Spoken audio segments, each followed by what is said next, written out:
আমরা বৃহত্তর সিলেটের দিকে যদি তাকাই তাহলে আমরা দেখতে পাই আমরা আকাবিরিন আমরা বুজুর্গানের দিন যারা অধিকাংশ আমরা সারি সারি গেছে যে গুটি কয়েকজন দিন হায়াতে আসেন যখনই আল্লাহ তাআলার হায়াতের নাম পকড়ি দেওয়া বলে আমিন হওয়াই আমরা যে জমিনের উপরে চিন্তা চলাফেরা করি এটাও আল্লাহওয়ালা মানুষের সকল পানির বদৌলতে।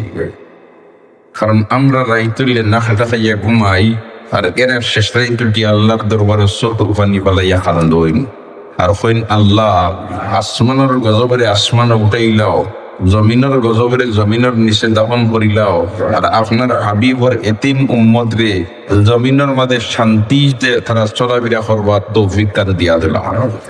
এইরকম চকুর পানি ফালাইয়া তার খান্দইন আর খান্দনের বদৌলতে আমরা জমিনের শান্তিতে চলাফেরা করতাম পারিয়া।